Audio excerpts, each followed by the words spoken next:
Okay, let's dive into something truly wild from the world of luxury. Just a few days ago, July 10th, 2025, over at Sotheby's Paris, Jane Birkin's personal original Hermès Birkin bag went up for auction. And what it sold for, well, it just completely changes the game for how we think about value. So today, our mission is to unpack why.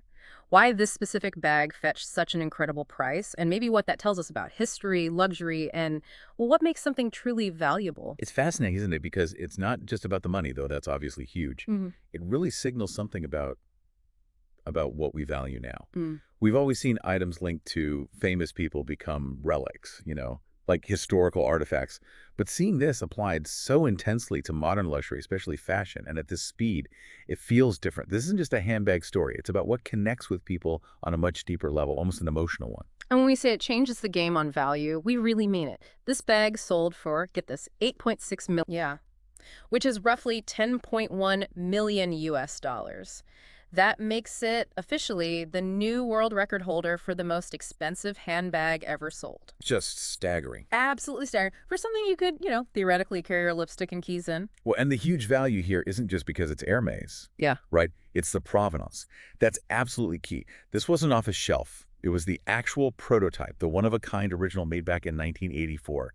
And crucially, Jane Birkin herself used it, like really used it day to day until the early 90s. Okay, so that direct connection. Exactly. That Mhm. intimate link to a cultural icon. It adds layers of history, of narrative, that you just don't get with a standard luxury item, no matter how expensive. So beyond just her name being attached, what were the specific details? I've heard there were some very personal, maybe even quirky touches. Oh, absolutely. It was pure Birkin. It had a fixed strap, not adjustable like later ones, a custom size made just for her. Her initials, JB, were right there. Yeah. But the really amazing parts are the signs of life.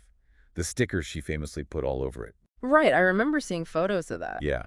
And get this, she even attached a nail clipper to the handle. A nail clipper, seriously. Seriously, attached right to the handle. Wow. That almost makes it feel, I don't know, human, not just this perfect, untouchable luxury thing. Exactly. It's those little imperfections, those traces of her actual life Yeah. that paradoxically made it more desirable, more valuable to collectors. Hmm. And you saw that play out in the auction room. It was apparently a real frenzy. Bidding started, I think, around 1 million Okay. and just shot up. It hit 7 million pretty quickly, even before you add the buyer's premium and fees.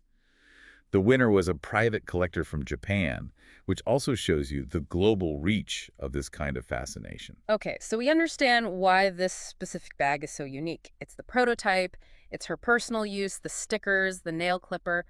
But zooming out a bit, does this one massive sale actually mean something bigger? Is it fundamentally changing how we should think about value in the luxury market, or is it Yeah. just a one-off crazy result? That's the million-dollar question, isn't it? Or, yeah, the $10 million question in this case. And while the price is an outlier, definitely extreme, Yeah. the reasons for it, I think they point to a much bigger trend.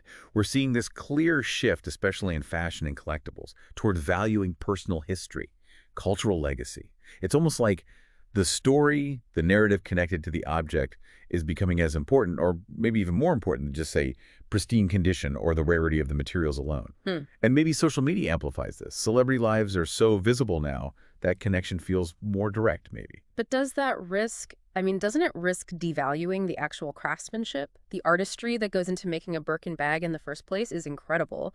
Does the focus on the celebrity owner overshadow that? That's a really fair point, Hmm. a valid concern. But I'd argue it doesn't necessarily devalue the craft. Maybe it just recontextualizes it. Look, the Birkin itself is still a masterpiece of artisanal skill. Nobody disputes that. But when that object is then infused with the personal story of someone like Jane Birkin, it elevates. It moves from being just an item of extreme luxury to, well, a piece of cultural art, almost a relic. Think about it. This bag is now the second most expensive fashion item ever sold at auction. Right. What was number one? Dorothy's ruby slippers Oh.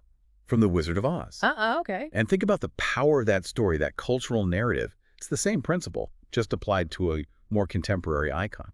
Oh, okay. So boiling it down, this deep dive really shows that true value, maybe the most profound value, isn't just in the gold or the leather or the brand name. It's woven into the stories, the lives lived with the object, the cultural moments it represents. It's about what the object means as much as what it is. Precisely. And it leaves us with a really interesting thought, doesn't it? What other objects out there, maybe things we see as everyday items right now, but touched or used by extraordinary people. What might they become someday? Could they transcend their function and become these priceless artifacts? Redefining value again at that intersection of, fashion, art, and history. It makes you wonder about the hidden stories and the things all around us.